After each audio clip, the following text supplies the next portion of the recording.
তেল আবিবের বুকে মোসাদের গোপন আস্তানা ফাঁস। ইরানের গুপ্তচরদের বিস্ময়কর অভিযানে স্তব্ধ ইসরায়েল। তেল আবিবের রোদে যখন দিনটা ছিল একেবারে স্বাভাবিক, তখন হঠাৎই এক ঝলক খবর কাঁপিয়ে দিল গোটা ইসরায়েল। ইরানের গোয়েন্দা সংস্থা দাবি করেছে তারা উন্মোচন করেছে মোসাদের গোপন নেস্ট, সেই রহস্যময় আস্তানা যেখানে থেকে চালানো হতো তথ্যযুদ্ধ, ষড়যন্ত্র আর প্রচারণা। ইসরায়েলি নিরাপত্তা বৃত্তে যেন বজ্রপাতের মতো পড়ল এই সংবাদ। ইরানের রাষ্ট্রীয় গণমাধ্যম জানিয়েছে তেহরানের বিশেষ গোয়েন্দারা তেল আবিবের ভেতরে মোসাদের কথিত সহযোগীদের অবস্থান প্রকাশ করেছেন। অভিযানের মূল লক্ষ্য ছিল লন্ডন ভিত্তিক ইরান ইন্টারন্যাশনাল চ্যানেলের সঙ্গে যুক্ত ব্যক্তিরা, যাদের ইরান দীর্ঘদিন ধরে তথ্যযুদ্ধের সৈনিক হিসেবে বিবেচনা করে আসছে। রাষ্ট্রীয় টেলিভিশনে প্রচারিত ভিডিওতে দেখা যায় বেশ কয়েকজন সাংবাদিক, বিশ্লেষক ও সম্প্রচারকের ছবি, বাড়ির ঠিকানা ও চলাফেরার পথ। তাদের মধ্যে ছিলেন বাবুক এশাঘি, যাকে ট্র্যাক করা হয়েছে তেল আবিবের দক্ষিণের হোলনের দেগানিয়া স্ট্রিটে, যেখানে চ্যানেলের একটি মূল ঘাঁটি বলে দাবি করেছে ইরানি গোয়েন্দারা।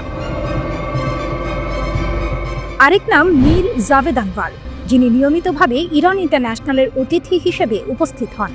প্রতিবেদনে বলা হয়েছে তিনি তেল আবিবেই বসবাস করতেন। আরও চমকপ্রদ তথ্য উঠে এসেছে। তালিকায় রয়েছে মেনাশে আমির, 1979 সাল থেকে ইসরায়েলে বসবাসকারী ইরানি বংশোদ্ভূত এক ব্রডকাস্টার। ইরানি মিডিয়া তাকে বর্ণনা করেছে স্বঘোষিত জায়ানবাদী, যাকে নাকি মোসাদ বহু বছর আগে নিয়োগ করেছিল। শুধু তাই নয়, ইরানি প্রতিবেদন উঠে এসেছে ইসরায়েলি সামরিক মুখপাত্র কামাল পেনাসের নামও। তাকে নজরদারিতে রাখা হয়েছে বলে জানিয়েছে ইরানের রাষ্ট্রীয় সংবাদ মাধ্যম। প্রেস টিভির এক প্রতিবেদনে দাবি করা হয়েছে মোসাদ প্রায়ই বিদেশি মিডিয়া নেটওয়ার্ক ব্যবহার করে ইরানের বিরুদ্ধে প্রচারণা চালায়। ইরানের পক্ষ থেকে অভিযোগ, ইরান ইন্টারন্যাশনাল আসলে কোনো সংবাদ মাধ্যম নয়, বরং ইহুদিবাদী শাসনের মুখপাত্র, যারা গাজা যুদ্ধের সময় ইসরায়েলি বয়ান ছড়িয়ে দিয়েছে এবং তেহরানের অভ্যন্তরে অস্থিরতা উস্কে দিয়েছে। তেহরান জানিয়েছে এই প্রকাশ কেবল নাম ফাঁস নয়, এটি এক গোয়েন্দা প্রতিশোধের বার্তা, যা প্রমাণ করে ইরানের প্রযুক্তিগত ও মানব গোয়েন্দা ক্ষমতা কত গভীরে পৌঁছে গেছে। বিশ্লেষকরা বলছেন ইরানের এই পদক্ষেপ নিছক তথ্যযুদ্ধ নয়, বরং এটি ইসরায়েলের অভ্যন্তরে নিরাপত্তার প্রাচীর ভেঙে ফেলার এক মনস্তাত্ত্বিক আঘাত। যে দেশে গোয়েন্দা সংস্থা মোসাদকে পৃথিবীর অন্যতম শক্তিশালী ধরা হয়, সেই তেল আবিবেই এখন আতঙ্ক। কে কার জন্য কাজ করছে, কে কাকে নজর রাখছে। ইরানের রাষ্ট্রত্ব প্রেস টিভি তাদের প্রতিবেদনে বলেছে তেল আবিবের গভীর রাষ্ট্র এখন উন্মুক্ত, মুখোশ ছিঁড়ে গেছে। আর এই ঘোষণার পর থেকেই ইসরায়েলি প্রশাসন ও গণমাধ্যমে এক নিঃশব্দ বিশৃঙ্খলা। কেউ মুখ খুলছে না, কেউ ব্যাখ্যা দিচ্ছে না। তেহরান এখন ঘোষণা দিচ্ছে তথ্যযুদ্ধের ময়দানে ইরানি বিজয়ী। একটি গোপন ফাইল খুলে দিয়ে তারা যেন বলছে যেখানেই শত্রু লুকাবে সেখানে পৌঁছে যাবে ইরানের চোখ। এই ঘটনায় এখন নতুন করে উত্তেজনা ছড়িয়েছে মধ্যপ্রাচ্যে। ইসরায়েলের কূটনৈতিক বৃত্তে আলোচনার কেন্দ্রে একটাই প্রশ্ন, যদি ইরান তেল আবিবের ভেতরে ঢুকে মোসাদের ছায়া ধরতে পারে, তাহলে আর কি বাকি রইল? রহস্য, আতঙ্ক আর শক্তির এক অনিবার্য বার্তা রেখে গেল এই অভিযান। তেহরান যেন প্রমাণ করল যুদ্ধ শুধু রণাঙ্গনে নয়, তথ্যের দুনিয়াতেও জয় করা যায়।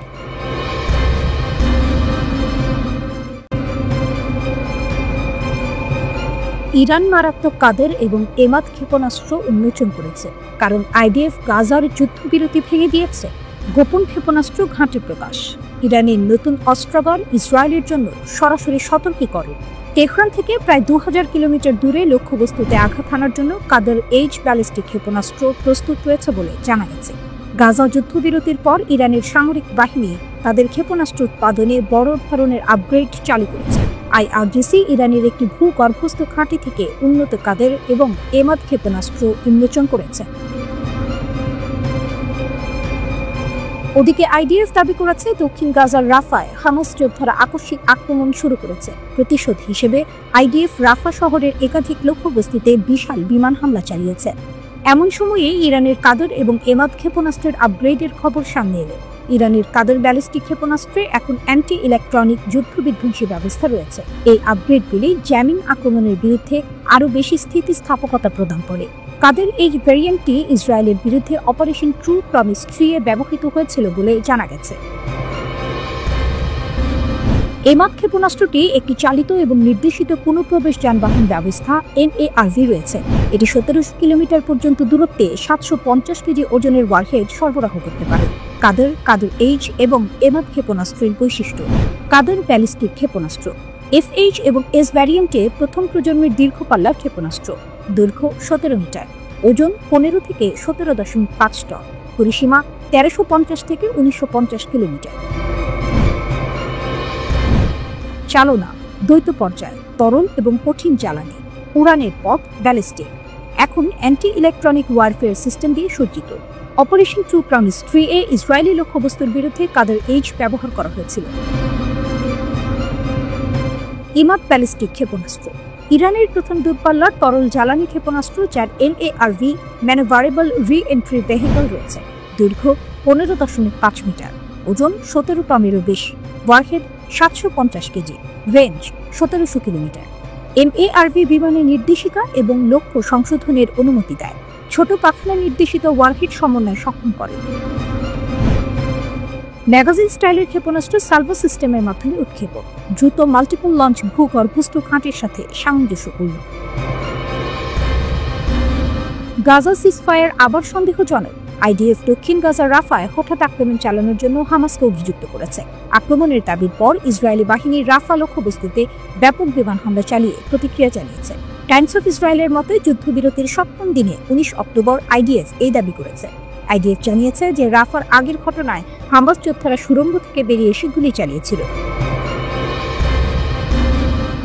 গাজা শান্তি চুক্তি চাপের মধ্যে। মার্কিন প্রেসিডেন্ট ডোনাল্ড ট্রাম্প 13 অক্টোবর মিশরে গাজা শান্তি চুক্তিতে স্বাক্ষর করেন। চুক্তির অংশ হিসেবে হামাস সমস্ত জীবিত জিম্মি এবং নিহতদের বেশ কয়েকজনের মৃতদেহ স্থানান্তর করে। চুক্তির অংশ হিসেবে হামাস সমস্ত জীবিত জিম্মি এবং নিহতদের বেশ কয়েকজনের মৃতদেহ হস্তান্তর করে। তবে ইসরায়েল অবশিষ্ট মৃতদেহ ফেরত এবং হামাসের সম্পূর্ণ নিরস্ত্রীকরণের দাবি অব্যাহত রেখেছে। নতুন ইরানি ক্ষেপণাস্ত্রের আবির্ভাব এবং ভঙ্গুর যুদ্ধবিরতিতে ফাটল দেখা দেওয়ার সাথে সাথে অঞ্চলটি এখন আরেকটি সম্ভাব্য উত্তেজনার মুখোমুখি, যা গাজার সীমানা ছাড়িয়েও বিস্তৃত হতে পারে।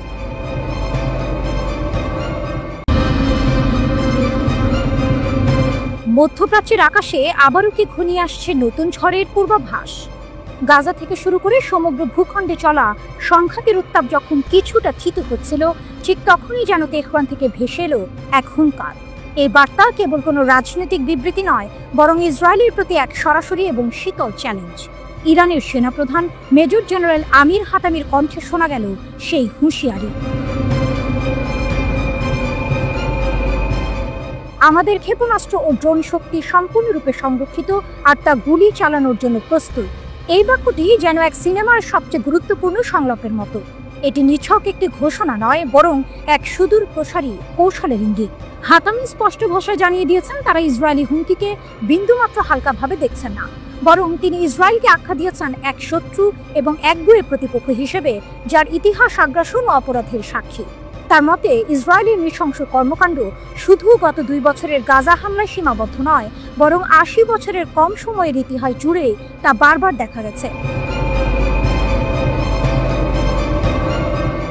ইরানের এই অনড় অবস্থান আসলে তাদের শক্তির এক গভীর আত্মবিশ্বাস থেকে এসেছে।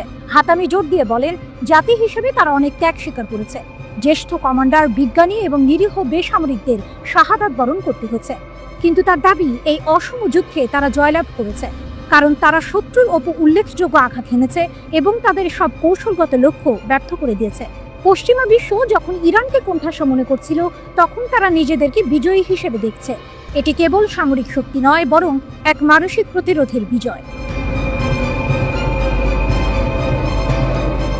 সেনাপ্রধান আরও বলেছেন, তাদের এই ক্ষমতা সুরক্ষিত ও সুদৃঢ় থাকবে। তাদের প্রতিশোধমূলক অভিযান যুদ্ধবিরতির শেষ মুহূর্ত পর্যন্ত জারি ছিল, আর ভবিষ্যতেও দেশের প্রতিরক্ষা শিল্প, বৈজ্ঞানিক অগ্রগতি এবং প্রযুক্তিগত উন্নয়নকে তারা আরও দৃঢ় সংকল্পের সাথে এগিয়ে নিয়ে যাবে। এই ঘোষণা থেকে বোঝা যায়, ইরান শুধুমাত্র বর্তমান নিয়ে ভাবছে না, বরং ভবিষ্যতের জন্য নিজেদের আরও শক্তিশালী করতে বদ্ধপরিকর। এই পটভূমিতে ইরানের ইসলামিক রিভলিউশনারি গার্ড কর্পসের মুখপাত্র ব্রিগেডিয়ার জেনারেল আলী মোহাম্মদ নাইনির একটি সতর্কবার্তা যেন শেষ পেরেক ঠুকে দেয়। তিনি ইসরায়েলি কর্মকর্তাদের উস্কানিমূলক হুমকির জবাবে বলেন, ইরানের প্রতিক্রিয়া আগের চেয়েও ভয়াবহ হবে। এই বিবৃতি যেন এক আসন্ন ঝড়ের শেষ পূর্বাভাস। এটি কেবল কথার কথা নয়, বরং ড্রোন ও ক্ষেপণাস্ত্রের শক্তির ওপর ভিত্তি করে দেয়া একটি বাস্তব হুমকি। ইরানের এই ঘোষণা মধ্যপ্রাচ্যের রাজনীতিতে এক নতুন অধ্যায় শুরু করলো।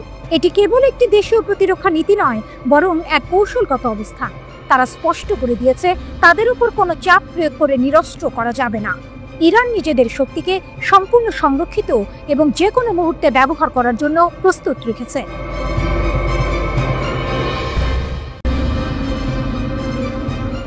ইরানের চোখে ধোঁয়া, মোসাদের গুপ্তচরদের শেষ পরিণতি। ইরানের রাজপথে রণের আগুন, আর দেশের গুপ্তচর বৃত্তির শিকল এখন আরো শক্ত। বাবাক শাহবাজি, এক নাম যার সঙ্গে জড়িয়ে রয়েছে আন্তর্জাতিক গোয়েন্দা যুদ্ধের অদেখা কাহিনী। সম্প্রতি ইরান তার মৃত্যুদণ্ড কার্যকর করেছে। অভিযোগ, শাহবাজি ইসরায়েলের মোসাদ গোয়েন্দা সংস্থার সঙ্গে কাজ করতেন। বিদেশে বসবাসের প্রলোভন এবং অর্থের বিনিময়ে তিনি ইরানের সামরিক ও নিরাপত্তা সংক্রান্ত সংবেদনশীল তথ্য ফাঁস করতেন। ভাবুন, একজন সাধারণ শিল্প প্রকৌশলী যিনি ঘর ঠান্ডা রাখার যন্ত্র ডিজাইন ও ইনস্টল করেন, সে কিভাবে দেশের সব গোপন তথ্যে প্রবেশাধিকার পেয়েছিলেন। বাবাকের হাত ধরে মোসাদের কাছে চলে গেছে সেনা কমপ্লেক্সের প্রবেশপথ, প্রকল্পের শক্তি ও দুর্বল দিক, গুরুত্বপূর্ণ কর্মকর্তা এবং প্রযুক্তিগত তথ্য। ইরান বলেছে এমন বোকা কেউ নেই যে এই ধরনের বিশ্বাসঘাতকতা বেচে দিতে পারে। ফলশ্রুতিতে মৃত্যু শাস্তি কার্যকর করা হলো। জুন মাসে ইরানে যখন ইসরায়েলের আগ্রাসন তীব্র, তখন শাহবাজির মতো গুপ্তচররা দেশের সুরক্ষা ও সামরিক সক্ষমতাকে হুমকির মুখে ফেলছিল। ইরানের বিচার বিভাগ নিশ্চিত করেছে সুপ্রিম কোর্টের অনুমোদনের পরে ফাঁসির রায় কার্যকর হয়েছে। কিন্তু এই ঘটনা শুধু একজন অভিযুক্তের গল্প নয়, এটি ইরানের শক্তি এবং সতর্কতার পরিচয়। জুলাইয়ের শেষের দিকে ইরান তার গোয়েন্দা অভিযান আরও তীব্র করেছে। তেহরান সহ বেশ কয়েকটি প্রদেশে মোসাদ এবং সহযোগী এজেন্টদের আটক করা হয়েছে। ইরানের প্রতিরক্ষা ও গোয়েন্দা ক্ষমতা এতটাই শক্ত যে তারা 13 জুন ইসরায়েলের আগ্রাসনের মাত্র 24 ঘন্টার মধ্যে ক্ষেপণাস্ত্র ও ড্রোন হামলা চালিয়ে প্রতিশোধ নিয়েছে। ইরান জানিয়েছে দেশের নিরাপত্তার জন্য বিদেশি এজেন্টরা যে কোনো সময় শাস্তির মুখোমুখি হতে পারে। এই বার্তা শুধু শাহবাজির জন্য নয়, সম্ভাব্য সকল গুপ্তচরের জন্য কঠোর সতর্কবার্তা। ইরানের শক্তি, ইরান শুধুই প্রতিশোধ নিচ্ছে না, তারা আন্তর্জাতিক আইন, সামরিক কৌশল এবং গোয়েন্দা নেটওয়ার্কের মাধ্যমে নিজের শক্তি প্রদর্শন করছে। প্রতিটি অভিযান, প্রতিটি আটক ও বিচার প্রমাণ করে ইরান জানে কিভাবে নিজের ভূখণ্ড এবং রাষ্ট্র নিরাপদ রাখতে হয়। বিশ্লেষকরা বলছেন শাহবাজির মৃত্যুদণ্ড কার্যকর করা মানে শুধু একজন অভিযুক্তকে শাস্তি দেওয়া নয়, বরং গোয়েন্দারা, সম্ভাব্য বিশ্বাসঘাতকরা এবং আন্তর্জাতিক শক্তি সবাইকে একটি স্পষ্ট বার্তা। ইরান তার স্বাধীনতা রক্ষায় কোনো আপোষ করবে না। বাবাক শাহবাজির গল্প, মোসাদের হাত থেকে তথ্য ফাঁস এবং ফাঁসির রায় সবই ইরানের দৃঢ়তা ও সতর্কতার প্রতীক। মধ্যপ্রাচ্যের ছায়াযুদ্ধ এখন আরও তীব্র। কেউ ভাবতে পারবে না ইরান এক ছোট্ট দেশের মতো নীরব থাকবে। প্রতিটি পদক্ষেপে, প্রতিটি প্রতিশোধে দেশটি তার শক্তি প্রদর্শন করছে, গোপন স্থানে, খোলা আকাশে এবং আন্তর্জাতিক মঞ্চে।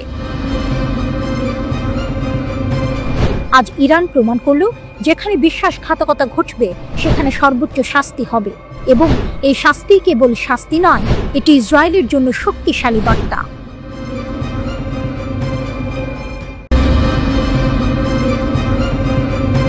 ইসরায়েলি হামলায় তেহরানের পারমাণবিক স্থাপনা ও সামরিক নেতাদের হত্যার পর ইরান কঠোর প্রতিশোধের অঙ্গীকার করেছে।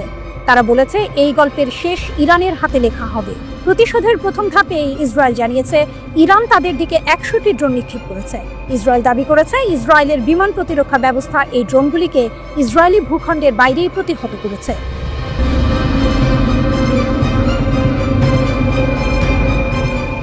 ইরাক জানিয়েছে 100টিরও বেশি ইরানি ড্রোন তাদের আকাশসীমা অতিক্রম করেছে।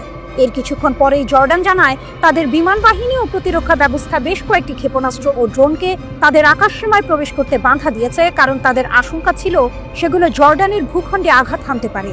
এই ঘটনা মধ্যপ্রাচ্যে নতুন করে উত্তেজনা বাড়িয়েছে। ইরানের হুমকি ও অভিযোগ, ইসরায়েলের হামলার প্রতিক্রিয়ায় ইরানের সর্বোচ্চ নেতা আয়াতুল্লাহ আলী খামেনি কঠোর শাস্তি দেওয়ার হুমকি দিয়েছেন। তিনি দাবি করেছেন ইসরায়েল আবাসিক এলাকাগুলোকে লক্ষ্যবস্তু করেছে। ইরান সামরিক ও কূটনৈতিক উভয় ধরনের প্রতিক্রিয়ার প্রতিশ্রুতি দিয়েছে। আমেরিকার ভূমিকা ও ইরানের দৃষ্টিভঙ্গি,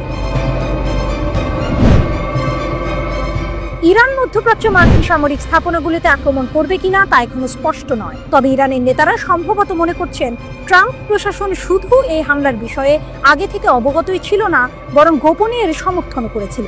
আমেরিকা এই হামলায় জড়িত থাকার কথা অস্বীকার করেছে, কিন্তু তেহরান ইঙ্গিত দিয়েছে যে এই হামলাটি সম্পূর্ণভাবে মার্কিন যুক্তরাষ্ট্রের সাথে সমন্বিত ছিল এবং ইসরায়েলি বিমান বাহিনী সম্পূর্ণরূপে মার্কিন সরবরাহের উপর নির্ভরশীল।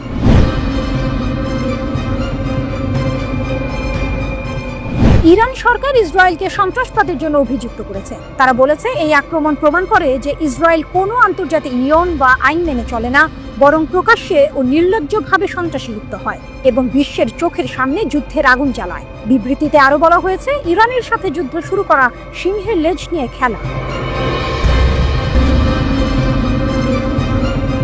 ইরান সতর্ক করে দিয়েছে যে যদি তাদের সরকার টিকে থাকে তাহলে ইসরায়েলের আক্রমণের মুখে পারমাণবিক বোমা তৈরির চেষ্টা করার প্রয়োজন অনুভব করতে পারে।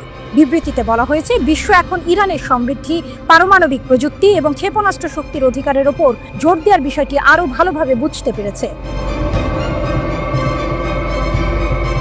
ইরানের ইস্পাহানের আঞ্চলিক গভর্নররা বলেছেন, নাতানজ পারমাণবিক স্থাপনা থেকে ইউরেনিয়ামের কোনো লিকেজ হয়নি, কোনো বিদ্যুৎ বা তেল স্থাপনায় আঘাত হানা হয়নি। ইরান জোর দিয়ে বলেছে, পারমাণবিক বোমা তৈরির কোনো গোপন পরিকল্পনা তাদের নেই। কয়েক বছর ধরে ইসরায়েলের প্রধানমন্ত্রী বেনিয়ামিন নেতানিয়াহু ইরানের পারমাণবিক স্থাপনায় হামলা চালানোর যে আকাঙ্ক্ষা বারবার ব্যক্ত করে এসেছিল, শেষ পর্যন্ত তা বাস্তবের মুখ দেখল। 13 জুন ভোর রাতের দিকে তাদের হামলায় ইরানের রাজধানী তেহরান সহ বেশ কয়েকটি শহর কেঁপে উঠেছে। সামাজিক যোগাযোগ মাধ্যমে আসা অসংখ্য ছবিতে ইরানের পারমাণবিক ও সামরিক স্থাপনা থেকে ধোঁয়া উঠতে দেখা যাচ্ছে। কিন্তু এই প্রতিক্রিয়ায় শেষ নয় বলে মনে করছেন বিশ্লেষকরা। তাদের ধারণা, ইরান আরও বড় আকারে প্রতিশোধ নেবে, যা পুরো অঞ্চলকেই যুদ্ধের দিকে ঠেলে দিতে পারে। তেমনটা হলে তাতে যুক্তরাষ্ট্র জড়িয়ে পড়বে বলে বিশ্লেষক ও বিশেষজ্ঞরা দীর্ঘদিন ধরেই সতর্ক করে আসছেন, বলছে CNN।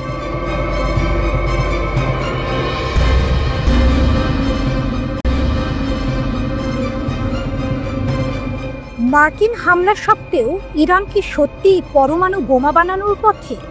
পরমাণু রহস্য, ট্রাম্পের দাবি বনাম বাস্তব চিত্র। ডোনাল্ড ট্রাম্প দাবি করেছিলেন মার্কিন হামলায় ইরানের পারমাণবিক স্থাপনাগুলো পুরোপুরি ধ্বংস হয়ে গেছে। শুনে হয়তো স্বস্তির নিঃশ্বাস ফেলেছিল ইসরায়েল, কিন্তু আন্তর্জাতিক আণবিক শক্তি সংস্থা IAEA বলছে অন্য কথা। তাদের মতে ইরানের পরমাণু বোমা বানানোর ক্ষমতা নাকি কয়েক মাসের মধ্যেই ফিরে আসতে পারে। এটা কি তাহলে ট্রাম্পের এক নিছকই ফাঁকা আওয়াজ ছিল, নাকি ইরানের পরমাণু সক্ষমতা সত্যি অদম্য? ট্রাম্পের দাবি, গুড়িয়ে গেছে সব। গত 13 জুন যখন ইসরায়েল ইরানের পারমাণবিক ও সামরিক ঘাঁটিতে হামলা শুরু করে, তখন উদ্দেশ্য ছিল একটাই, ইরানকে পারমাণবিক অস্ত্র তৈরি থেকে বিরত রাখা। এরপর যুক্তরাষ্ট্র যোগ দেয় এই হামলায়, তেহরানের 3টে গুরুত্বপূর্ণ পারমাণবিক স্থাপনাকে লক্ষ্য করে। হামলার পর মার্কিন প্রেসিডেন্ট ডোনাল্ড ট্রাম্প দাবি করেন, তাদের হামলায় ইরানের পারমাণবিক কর্মসূচি নাকি কয়েক বছর পিছিয়ে গেছে। তার কথায় ছিল এক প্রকার আত্মবিশ্বাসের সুর, যেন ইরান আর কখনো পরমাণু বোমা বানানোর কথা ভাবতেও পারবে না। IAEA এর চমকপ্রদ তথ্য, পুরোটা শেষ হয়নি, কিন্তু এই আত্মবিশ্বাসের মূলে কুঠারাঘাত করলেন আন্তর্জাতিক আণবিক শক্তি সংস্থার IAEA প্রধান রাফায়েল গ্রোসি। তিনি CBS নিউজকে দেয়া এক সাক্ষাৎকারে স্পষ্ট জানিয়েছেন, যুক্তরাষ্ট্র এবং ইসরায়েলের হামলায় ইরানের পারমাণবিক স্থাপনাগুলোর মারাত্মক ক্ষতি হলেও তা সম্পূর্ণ ধ্বংস হয়নি। গ্রোসি বলেন, আসলে কেউই দাবি করতে পারে না যে সবকিছু পুরোপুরি ধ্বংস হয়ে গেছে এবং সেখানে আর কিছুই নেই।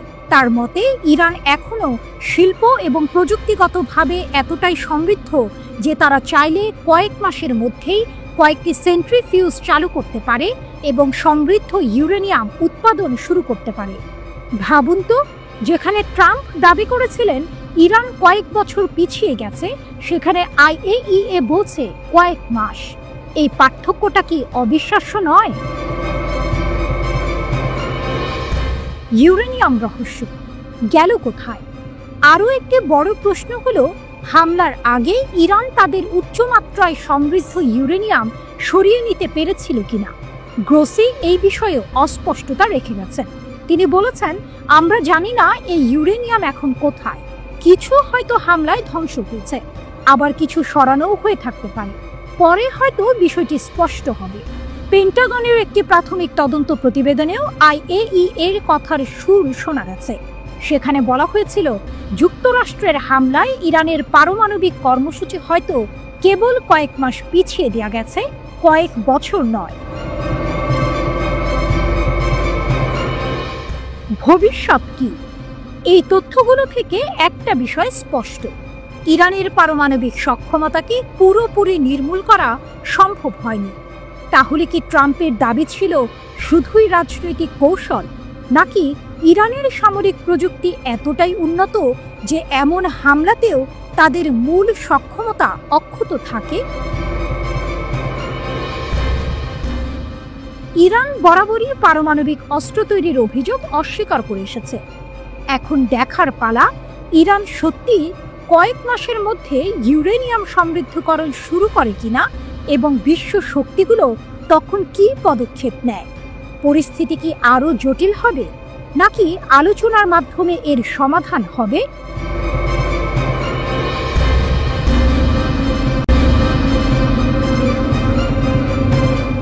ইরানের হুঙ্কার, নতুন ক্ষেপণাস্ত্রের চমক, ইসরায়েলের কোমর ভাঙার অঙ্গীকার। ইসরায়েল কি এবার সত্যি বিপদে? ইরানের প্রতিরক্ষা মন্ত্রণালয় থেকে যে হুঙ্কার এসেছে তাতে তো তেমনই ইঙ্গিত। সরাসরি ইহুদিবাদী শাসন ব্যবস্থার কোমর ভেঙে দেওয়ার অঙ্গীকার করে ইরান জানিয়েছে তারা ইসরায়েলের বিরুদ্ধে প্রতিশোধমূলক সামরিক অভিযান চালিয়ে যাবে। আর এর মধ্যে এসেছে এক চমকপ্রদ তথ্য, ইরান নাকি তাদের এক নতুন ক্ষেপণাস্ত্র প্রথমবারের মতো ব্যবহার করেছে, যা ইসরায়েল টেরই পায়নি। ইসরায়েলের বিরুদ্ধে ভয়াবহ আঘাতের প্রতিশ্রুতি।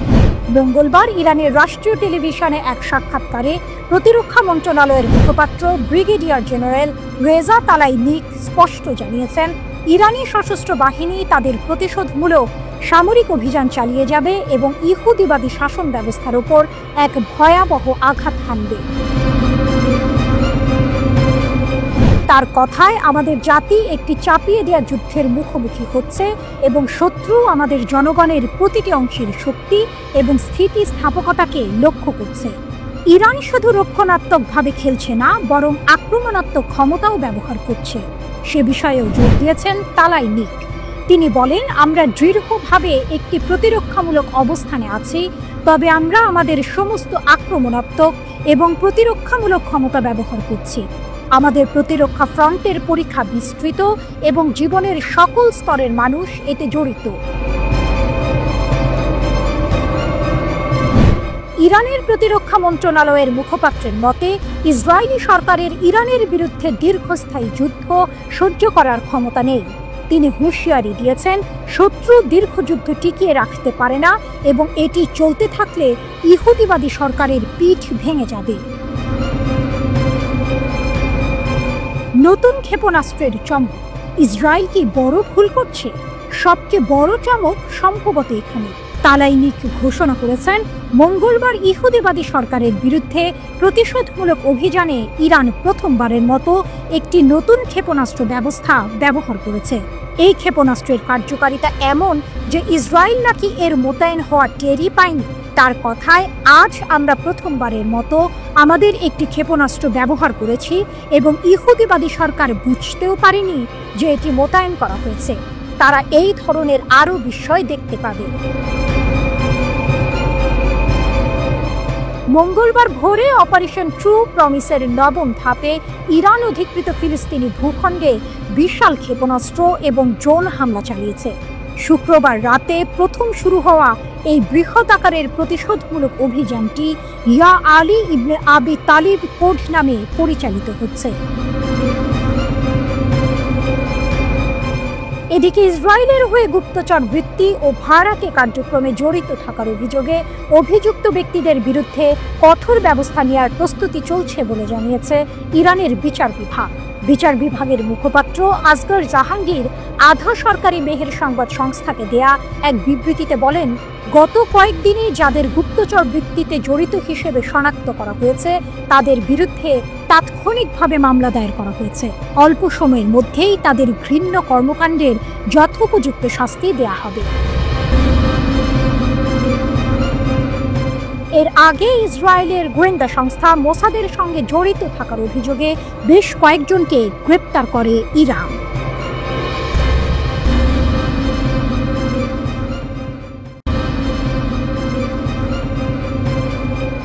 পশ্চিমা নিষেধাজ্ঞার খড়গ ঝুলছে ইরানের উপর।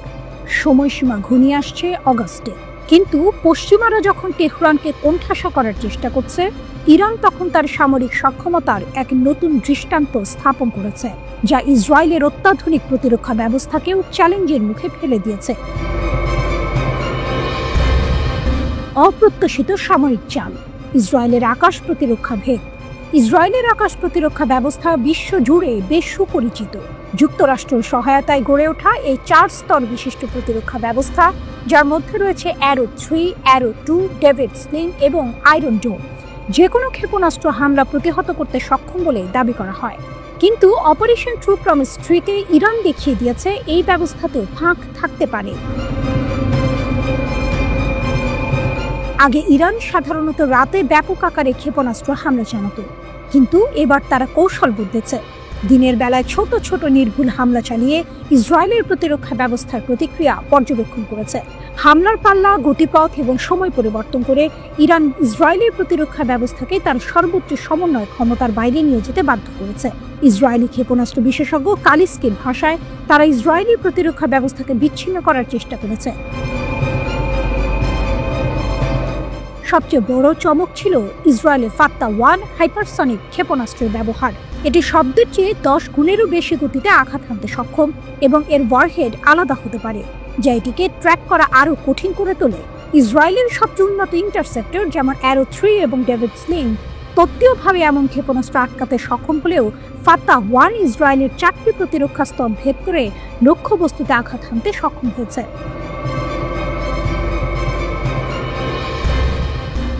ব্যয়বহুল প্রতিরক্ষা বনাম ইরানের উদ্ভাবন। এই হামলার ফলে ইসরায়েলের ইন্টারসেপ্টরের খরচ এবং ঘাটতি প্রকটভাবে সামনে এসেছে। ইসরায়েলকে বাধ্য হয়ে সবচেয়ে বড় হুমকির ক্ষেপণাস্ত্রগুলোকেই কেবল টার্গেট করতে হয়েছে। এর অর্থ হলো কিছু ক্ষেপণাস্ত্র ইসরায়েলের প্রতিরক্ষা ব্যবস্থা ভেদ করে চলে গেছে। এই ঘটনাগুলো বিশেষ করে সংঘাতের গতি এবং ভৌগোলিক নিয়ন্ত্রণ করার ইরানের ক্ষমতা, কৌশলগত ক্ষমতার ভারসাম্যে একটি উল্লেখযোগ্য পরিবর্তনের ইঙ্গিত দেয়। এমনকি পশ্চিমা বিশেষজ্ঞরাও স্বীকার করতে বাধ্য হয়েছেন যে ইরান পশ্চিমা ক্ষেপণাস্ত্র প্রতিরক্ষা মতবাদের মূল নীতিকে চ্যালেঞ্জ করেছে। র্যান্ড কর্পোরেশনের রাফায়েল কোহেন স্বীকার করেছেন যে কোনো ক্ষেপণাস্ত্র ব্যবস্থা, এমনকি ইসরায়েলের মতো অত্যাধুনিক ব্যবস্থাও শেষ পর্যন্ত দুর্বলতা প্রকাশ করবে। তার মতে একটি প্রতিরক্ষা ব্যবস্থার মূল বিষয় হল নিখুঁত একক স্তর তৈরি করা নয়, বরং এর সম্মিলিত প্রভাব। কালিস্কি যেমনটি বলেছেন, আমরা উভয়েই শেখার প্রক্রিয়ায় আছি। তারা তাদের আক্রমণ উন্নত করার চেষ্টা করছে আর আমরা আমাদের প্রতিরক্ষা। এই উক্তিটি ইসরায়েলি দর্শকদের আশ্বস্ত করার উদ্দেশ্যে বলা হলেও এটি তেহরানের দীর্ঘদিনের দাবিকেই সমর্থন করে। প্রতিরোধ, উদ্ভাবন এবং কৌশলগত গভীরতা ভারী সশস্ত্র প্রতিপক্ষের বিরুদ্ধেও ক্ষমতার ভারসাম্যকে বদলে দিতে পারে। ইরানকে তাহলে পশ্চিমাদের নিষেধাজ্ঞার চাপ উপেক্ষা করে নিজস্ব পথেই হাঁটবে, নাকি শেষ মুহূর্তে কোনো চুক্তি হবে? অগাস্টের সময়সীমা ঘনিয়ে আসার সাথে সাথে এই প্রশ্নগুলোর উত্তর আরও স্পষ্ট হবে।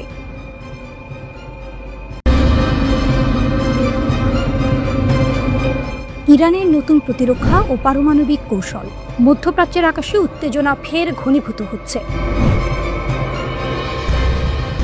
ইরান, যে দেশ বছরের পর বছর বিদেশি হুমকি, চাপে, আক্রমণে দাঁড়িয়েছে অটল, এবার তার প্রতিরক্ষা নীতি ও পারমাণবিক অবস্থান পুনর্বিবেচনার ডাক দিচ্ছে। ইরানের 70 জন সংসদ সদস্য সুপ্রিম ন্যাশনাল সিকিউরিটি কাউন্সিল, আইনসভা, নির্বাহী ও বিচার বিভাগীয় শাখার প্রধানদের উদ্দেশ্যে চিঠি পাঠালেন। চিঠিতে বলা হয়েছে, দেশের প্রতিরক্ষা মতবাদ ও পারমাণবিক অবস্থান আবার মূল্যায়ন করা প্রয়োজন। এটি এমন এক সময় এসেছে যখন ইরানের পারমাণবিক কর্মসূচি শান্তিপূর্ণ বলেও বিশ্বের কাছে বারবার বলেছে দেশটি, কিন্তু বাস্তবতা বলছে পশ্চিমা শক্তি ও ইসরায়েল সরাসরি হুমকি দিচ্ছে। জুনে ইসরায়েল মার্কিন সাহায্যে ইরানের ক্ষেপণাস্ত্র এবং পারমাণবিক স্থাপনাগুলোর উপর আক্রমণ চালায়। ফোর্দো সহ 3টি স্থাপনায় হামলা, যা আন্তর্জাতিক আইন ও এনপিটি চুক্তি লঙ্ঘন করে ইরানকে কঠোর অবস্থান নেয়ার পথে ঠেলে দেয়। ইরানের প্রতিরক্ষা মতবাদে স্পষ্টভাবে বলা আছে, পারমাণবিক অস্ত্র তৈরি বা ব্যবহার করা যাবে না। এটি সুপ্রিম লিডার সাইয়েদ আলী খামেনির ফতোয়ার উপর ভিত্তি করে তৈরি। কিন্তু আইন প্রণেতারা মনে করেন এই মতবাদ শুধু নীতি নয়, এটি জাতির আত্মমর্যাদা, শক্তি ও প্রতিরোধের প্রতীক। যখন আন্তর্জাতিক সম্প্রদায় নিষেধাজ্ঞার পুনর্বহাল নিয়ে চাপ সৃষ্টি করছে, ইরান তা মোকাবিলায় প্রস্তুত। ইরানের সর্বোচ্চ জাতীয় নিরাপত্তা পরিষদ ঘোষণা দিল আন্তর্জাতিক আণবিক শক্তি সংস্থা IAEA এর সঙ্গে সহযোগিতা স্থগিত করা হচ্ছে। তারা বলেছে, ইউরোপীয় 3টি দেশের রাজনৈতিক উদ্দেশ্য প্রণোদিত পদক্ষেপ এবং চাপের কারণে এই সিদ্ধান্ত নেওয়া হলো। এখানে শক্তির চিহ্ন স্পষ্ট, ইরান আর চুপচাপ প্রতিরোধ করবে না। আইন প্রণেতারা সতর্ক করে বলেছেন, চাপের যে কোনো প্রচেষ্টা দেশের জন্য পূর্বের চেয়ে কঠোর ও আরও সিদ্ধান্তমূলক প্রতিক্রিয়া ডেকে আনবে। ইরান জানিয়েছে, তারা যে নতুন চাপে মোকাবিলা করতে সক্ষম তা দেশকে পিছনে টানে না, বরং তাদের প্রতিরক্ষা ও শক্তি আরও দৃঢ় করে। সাম্প্রতিক চুক্তিতে IAEA এর পরিদর্শকরা সীমিত প্রবেশাধিকার পেয়েছিলেন, কিন্তু পূর্ণ তদারকি কখনো পুনঃপ্রতিষ্ঠিত হয়নি। এ থেকে স্পষ্ট, ইরান নিজের পারমাণবিক কর্মসূচি ও প্রতিরক্ষা নীতি নিয়ে স্বাধীনভাবে চলবে। ইরান আজ বলছে, আমাদের শান্তিপূর্ণ পারমাণবিক কর্মসূচি কেউ বন্ধ করতে পারবে না। আমাদের শক্তি, আমাদের প্রতিরক্ষা নীতি, আমাদের জাতীয় গর্ব সবই অটুট। আপনি চাপ দিতেই পারেন, কিন্তু আমরা আত্মসম্মান এবং নিরাপত্তার জন্য শক্ত অবস্থানে থাকব। এ যেন মধ্যপ্রাচ্যের এক নতুন অধ্যায়, যেখানে ইরান ইতিহাসের মতো প্রতিরোধের শক্তি দেখাচ্ছে। শত্রু যতই হুমকি দিক, জাতি অটল থাকবে। আন্তর্জাতিক চাপ, নিষেধাজ্ঞা, হামলা সবই থাকুক, তেহরান অটল, কারণ এটি শুধুই দেশ নয়, এটি শক্তির এক জীবন্ত প্রতীক।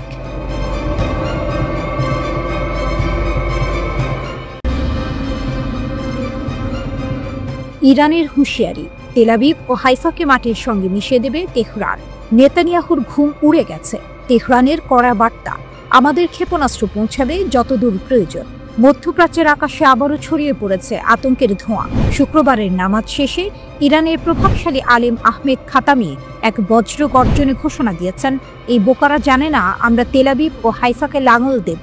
তার এই উক্তি মুহূর্তেই পশ্চিমা বিশ্বে ছড়িয়ে পড়েছে আতঙ্কের স্রোত। খাতামির বক্তব্য শুধু কথার ঝড় নয়, সেটি যেন আগুনের ইঙ্গিত। তিনি স্পষ্ট করে বলেন, পশ্চিমা চাপ, নিষেধাজ্ঞা কিংবা হুমকি কিছুই ইরানকে ভয় দেখাতে পারবে না। আমরা অবাধ্যতাকেই বেছে নেব, বলেন তিনি। এই ঘোষণা আসে এমন এক সময় যখন ইরানের বিপ্লবী গার্ড বাহিনী IRGC মাত্র কয়েকদিন আগে ঘোষণা করেছে, প্রয়োজনে তাদের ক্ষেপণাস্ত্রের পাল্লা আরও বাড়ানো হবে। ইরানি সংবাদ মাধ্যমে প্রকাশিত প্রতিবেদনে বলা হয়েছে, দেশটি এখন 1200 মাইলের সীমা অতিক্রম করতে চায়। বর্তমানে ইরানের ক্ষেপণাস্ত্রের স্বঘোষিত সর্বোচ্চ পাল্লা 2000 কিলোমিটার, যা সহজেই ইসরায়েলের প্রতিটি সামরিক ঘাঁটি ও বন্দর শহরকে লক্ষ্যবস্তুতে পরিণত করতে সক্ষম। খাতাম সদর দফতরের ডেপুটি ইন্সপেক্টর জেনারেল আসাদি পশ্চিমাদের উদ্দেশ্যে আরও এক ধাপ এগিয়ে বলেন, আমাদের হাতে যা সম্পদ আছে তাতেই আমরা 100% প্রস্তুত। তার এই বার্তাটি যেন এক অদৃশ্য ক্ষেপণাস্ত্র, যার গন্তব্য পশ্চিমা রাজধানীগুলো। অন্যদিকে অ্যাসোসিয়েটেড প্রেস জানিয়েছে, স্যাটেলাইট চিত্রে ইরানের ইমাম খোমেনি স্পেস পোর্টে একটি অঘোষিত ক্ষেপণাস্ত্র পরীক্ষা চালানোর ইঙ্গিত পাওয়া গেছে। পশ্চিমা বিশ্লেষকদের ধারণা, এটি হয়তো একটি সম্ভাব্য আন্তঃমহাদেশীয় ব্যালিস্টিক ক্ষেপণাস্ত্র ICBM পরীক্ষার অংশ।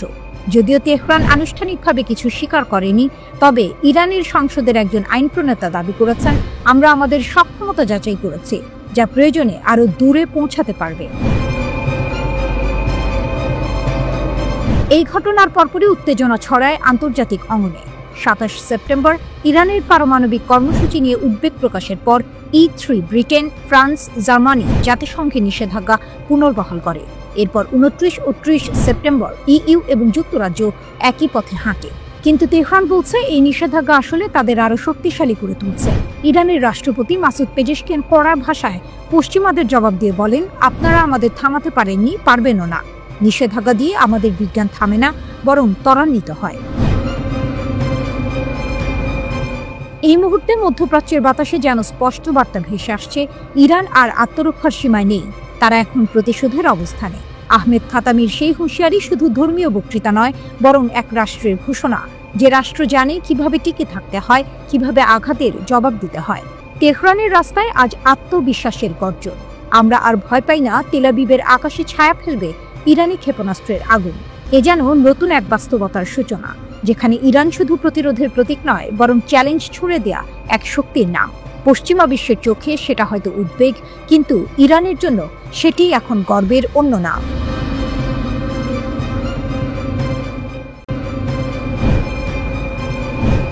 দুর্গটা ভাঙলেন, কিন্তু তাতে কি মিশে গেল হৃদয়? মাটির ভিতরও যদি অগ্নি থাকে, তবে কিভাবে প্রতিরোধ থামবে? যেন গাজার আজকে ছবি বর্ণনা করে। ইসরায়েল যতই জান্তবজাম স্থাপন করেন, যতই বোমা বর্ষণ করে, বাস্তবতা বলছে হামাসকে পুরোপুরি মুছে ফেলা সম্ভব হয়নি। কেন? এই প্রশ্নের উত্তর শুধু অস্ত্র বা কৌশলে মিলবে না, তা সামাজিক, রাজনৈতিক ও মানসিক স্তরে খুঁজে নিতে হবে। রিপোর্ট আল জাজিরার। ইসরায়েল হামাসকে পুরোপুরি পরাস্ত করতে এখনো বদ্ধপরিকর। মার্কিন প্রেসিডেন্ট ডোনাল্ড ট্রাম্পের মধ্যস্থতায় যুদ্ধবিরতি চুক্তির পরও তারা এমন মনোভাব প্রকাশ করেছে। তবে বাস্তবতা হলো, তাদের পক্ষে হামাসকে পরাস্ত করা সম্ভব নয়, এমনটি দাবি করেছেন ব্রিটিশ গবেষক আজিম ইব্রাহিম। তিনি ওয়াশিংটনের নিউজ লাইন্স একাডেমির পরিচালক। এ বিষয়ে দ্য ন্যাশনাল ইন্টারেস্ট ম্যাগাজিনে তিনি একটি নিবন্ধ লিখেছেন। সেখানে তিনি বলেন, হামাসে নতুন করে অন্তত 15,000 যোদ্ধা অন্তর্ভুক্ত হয়েছে, ফলে দলটি আবার নতুন করে ঘুরে দাঁড়িয়েছে। এদের অধিকাংশ পরিপূর্ণভাবে অস্ত্রশস্ত্রে সজ্জিত। তারা ধ্বংসস্তূপ থেকে উঠে এসেছে উপত্যকায়, ইসরায়েলি আধিপত্যের কবর দিতে। বিচ্ছিন্ন করা অঞ্চল, ধ্বংসস্তূপ, তবুও হামাস আবারও উঠে দাঁড়িয়েছে। কিন্তু সেটি কি শক্তির কারণে, নাকি ব্যর্থ ব্যবস্থাপনার ফল? টুইস্ট হলো, ইসরায়েলের কয়েকটি পদক্ষেপই দীর্ঘমেয়াদে হামাসকে শক্তিশালী করেছে। ব্রিটিশ গবেষক আজিম ইব্রাহিমের মতো বিশ্লেষকদের ভাষ্য অনুযায়ী, সামরিকভাবে ঘিরে ফেললেও হামাসের আদর্শিক এবং সামাজিক ভিত্তি মুছা যায় না। গাজার অধিবাসীদের মধ্যে থাকা হতাশা, দারিদ্র্য, জীবনযাত্রার কলহ, এসবই এক ধরনের ক্রমাগত প্ল্যাটফর্ম ইস্যু, যেখানে একটি সংগঠন সহজেই রাজনৈতিক ও সামাজিক ভূমিকা গ্রহণ করতে পারে। এই ভূমি মানসিক মিশ্রণে হামাসকে কেবল একটি সশস্ত্র গ্যাং নয়, বরং একটি রাজনৈতিক ও আদর্শিক প্রসঙ্গে রূপান্তরিত করে। যুদ্ধক্ষেত্রে কিছু ফল পাওয়া গেল, নেতাদের ক্ষতি, টানেল ধ্বংস, নিয়ন্ত্রিত এলাকায় সাময়িক দখল। কিন্তু এসবই কেবল সাময়িক সাফল্য। যেটা বদলায়নি তা হলো গাজার মানুষের অভিজ্ঞতা, অবহেলা, অবরুদ্ধতা, রাজনৈতিক বিকল্পের অভাব। ফলত অনেকেই মনে করে যে হামাসই সবচেয়ে কার্যকর প্রতিরোধ প্রদান করে। এই অনুভূতি তাদের জনপ্রিয়তা বাড়ায়, আর তা যুদ্ধবিরতির পরেও কমেনি, বরং বেড়েছে। হামাস এখন পরাজিত না হয়েই যুদ্ধের পাট চুকিয়ে ফেলতে পেরেছে, আর এটা এমনি এমনিই হয়ে যায়নি। বিশ্লেষকরা দীর্ঘদিন ধরেই বলে আসছেন যে হামাসকে সামরিকভাবে পরাজিত করা সম্ভব নয়, কারণ এরা শুধুই একটি যোদ্ধা দল নয়, বরং এটি আন্তর্জাতিক ও আদর্শিক পরিসরেও প্রথিত। ফিলিস্তিনি সমাজের গভীরে এর শেকড় রয়েছে, যা উপড়ানো সম্ভব নয়। ইসরায়েল হামাসের বিরুদ্ধে পূর্ণ বিজয়ের যে স্বপ্ন দেখছে, এটা আসলে মরীচিকা। এই যুদ্ধে যদিও হামাসের নেতৃবৃন্দ ক্ষতিগ্রস্ত হয়েছে, কিন্তু তারা এখন অভিযান চালিয়ে যেতে সক্ষম। হামাসের জনপ্রিয়তা বৃদ্ধি। ব্রিটিশ গবেষক ইব্রাহিম জানান, ইসরায়েলের সাম্প্রতিক আগ্রাসনে গাজার নাগরিক কাঠামো বিলীন হয়ে গেছে। এতে হাজার হাজার মানুষ নিহত হয়েছে, বাস্তুচ্যুত হয়েছে কয়েক মিলিয়ন। অনেক এলাকা একেবারেই মাটির সাথে মিশে গেছে। তদুপরি যে প্রেরণা থেকে হামাসের জন্ম, তা এখনো বহাল আছে, বরং উত্তরোত্তর তা বৃদ্ধি পাচ্ছে।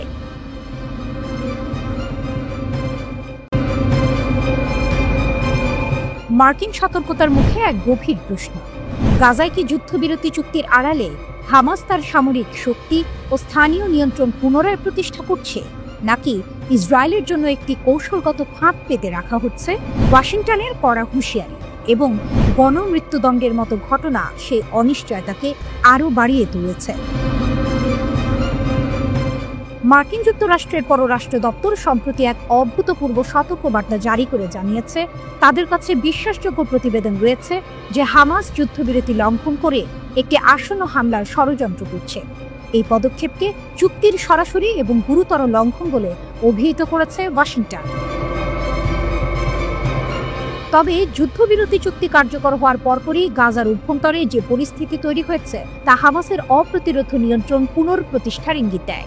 ইসরায়েলি বাহিনী গাজা থেকে সরে যাওয়ার সাথে সাথে হামাস দ্রুত তার প্রশাসনিক ক্ষমতা সংহত করতে শুরু করে। এই পুনরুত্থান বিশ্বকে এক স্পষ্ট বার্তা পাঠায়, আমরা এখনো এখানে আছি।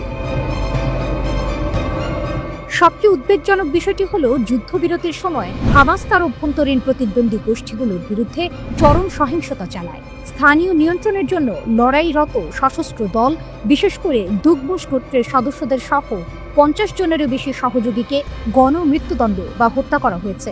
গাজা শহরের বাসিন্দাদের কাঁপিয়ে দেয়া এই গণমৃত্যুদণ্ড ইঙ্গিত দেয় যে হামাস কেবল সামরিক শক্তিই নয়, বরং শাসন ক্ষমতাকেও পুনর্গঠিত করতে চাইছে। বিশ্লেষকরা বলছেন, হামাস এই সুযোগকে পুরনো স্কোর নিষ্পত্তি এবং যে কোনো অহামাস প্রশাসনিক কাঠামো গড়ে তোলার প্রচেষ্টাকে শুরুতেই দমন করার জন্য ব্যবহার করছে। নিজের সামাজিক যোগাযোগ মাধ্যম ট্রুথ সোশ্যালে দেয়া এক পোস্টে ট্রাম্প লেখেন, যদি হামাস গাজার লোকজনকে হত্যা করা অব্যাহত রাখে, যা চুক্তিতে ছিল না, তবে আমাদের তাদের বিরুদ্ধে কঠোর পদক্ষেপ নেওয়া ছাড়া আর কোনো উপায় থাকবে না। এক্ষেত্রে আমাদের বলতে কাদের বুঝিয়েছেন সেটা পোস্টে স্পষ্ট করেননি ট্রাম্প। মার্কিন স্টেট ডিপার্টমেন্টের পক্ষ থেকে আসন্ন আক্রমণ সম্পর্কে এই ধরনের সুনির্দিষ্ট সতর্কবার্তা প্রদান হামাসের দীর্ঘমেয়াদী প্রতিশ্রুতির ওপর গুরুতর সন্দেহ আরোপ করে। এটি চলমান কূটনৈতিক প্রক্রিয়ায় এক বিশ্বাসযোগ্যতার সংকট তৈরি করেছে। ওয়াশিংটন মিশর, কাতার এবং তুরস্ককে সতর্ক করেছে। এই তিনটি দেশই গাজা শান্তির গ্যারান্টার হিসেবে পরিচিত। নিজেদের অফিসিয়াল চ্যানেলে একটি ভিডিও প্রকাশ করেছে হামাস। ভিডিওতে দেখা যায় প্রকাশ্যে চোখ বাঁধা ও হাঁটু গেড়ে বসিয়ে রাখা 8 সন্দেহভাজনের মৃত্যুদণ্ড কার্যকর করা হচ্ছে। ভিডিওতে তাদের শত্রুর সহযোগী ও বেআইনি কাজে সম্পৃক্ত বলে উল্লেখ করা হয়। বহু মাস ধরে চলা ইসরায়েলি সামরিক অভিযানের পরেও হামাসের সশস্ত্র শাখা গেরিলা কৌশল অবলম্বন করে প্রতিরোধ বজায় রেখেছে। গাজার ঘনবসতিপূর্ণ অঞ্চল এবং ভূগর্ভস্থ টানেল এই নেটওয়ার্ক তাদের টিকে থাকার প্রধান কারণ। পর্যবেক্ষকরা মনে করছেন, হামাসকে নিরস্ত্র করা যে কোনো শান্তি পরিকল্পনার সবচেয়ে কঠিন অংশ হবে, কারণ হামাসের আসল শক্তি তার রকেট বা সুড়ঙ্গে নয়। তাদের সবচেয়ে বড় শক্তি হল তাদের আদর্শিক দৃঢ়তা এবং গাজার শাসন ব্যবস্থার শূন্যতা পূরণ করার ক্ষমতা।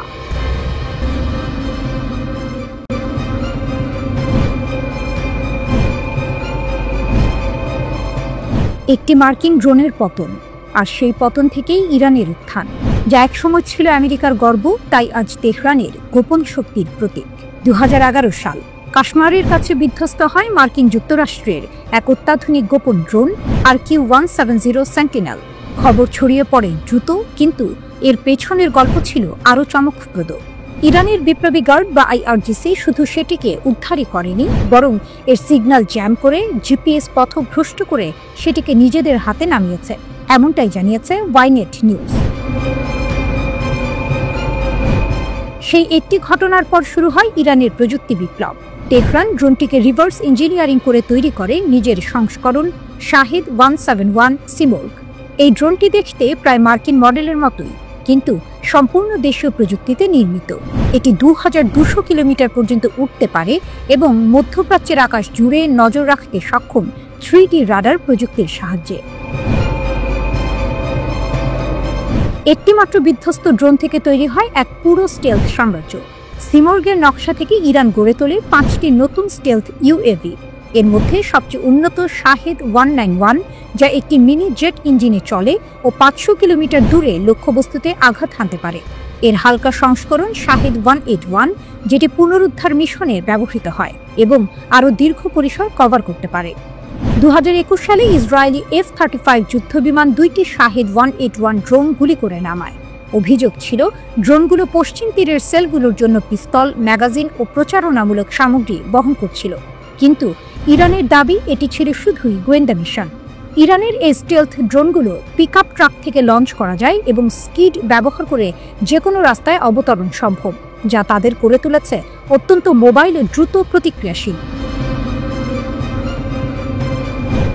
স্টেলথ পরিবার: শাহিদ 171 সিমোর্গ নজরদারির জন্য, শাহিদ 191 আক্রমণের জন্য, শাহিদ 181 রিকনাইসেন্স মিশনের জন্য। শাহিদ 161 আত্মঘাতী হামলার জন্য, আর শাহিদ 141 হালকা আক্রমণ ও গোয়েন্দাগিরির জন্য ব্যবহৃত হয়। তবে কেন দেখা যায় না এই ভয়ঙ্কর বহরকে? সামরিক বিশ্লেষকদের মতে কারণ দুটি।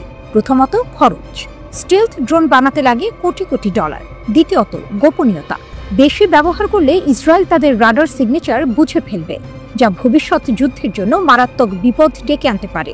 তাছাড়া ইরান জানে কখন কি ব্যবহার করতে হয়।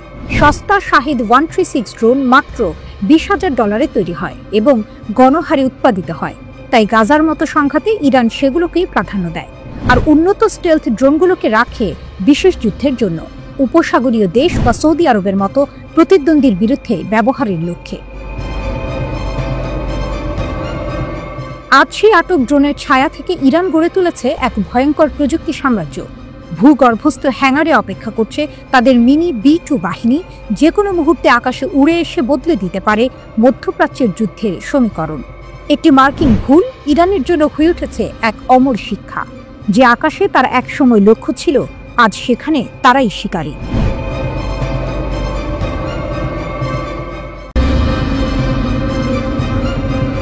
আপনি কি জানেন, সম্প্রতি ইসরায়েলের ওপর ইরান যে বিশাল হামলা চালিয়েছে, সেটা নাকি তাদের মোট সামরিক শক্তির মাত্র 5%-এরও কম ব্যবহার করে হয়েছে? অবাক লাগছে শুনতে, তাই না? ব্যাপারটা এমন যে আপনি আপনার হাতের তাসগুলোর মধ্যে সবচেয়ে শক্তিশালীটা না দেখিয়ে মাত্র কয়েকটা সাধারণ তাস দিয়েই প্রতিপক্ষকে ঘায়েল করে দিলেন।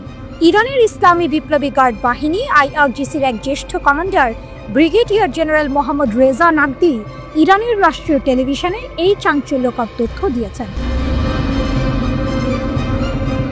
তিনি বলেছেন, ইসরায়েলের বিরুদ্ধে যে পাল্টা হামলা চালানো হয়েছে তাতে ইরানের প্রতিরক্ষা শক্তির 5%-এরও কম বাস্তবিক অর্থে সক্রিয় হয়েছে।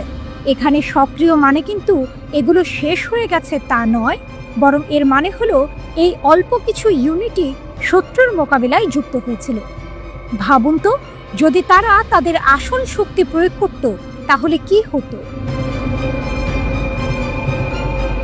কি হয়েছিল সেদিন 13ই জুন, যখন ইসরায়েল ইরানে আকস্মিক হামলা চালায়, তার জবাবে ইরান ব্যাপক ব্যালিস্টিক ক্ষেপণাস্ত্র হামলা চালায়। এই হামলার মধ্যে হাইপারসনিক ক্ষেপণাস্ত্র ছিল, যা কিনা ইসরায়েল অধিকৃত অঞ্চলের গুরুত্বপূর্ণ পারমাণবিক, সামরিক ও শিল্প স্থাপনাকে লক্ষ্য করে ছোড়া হয়েছিল।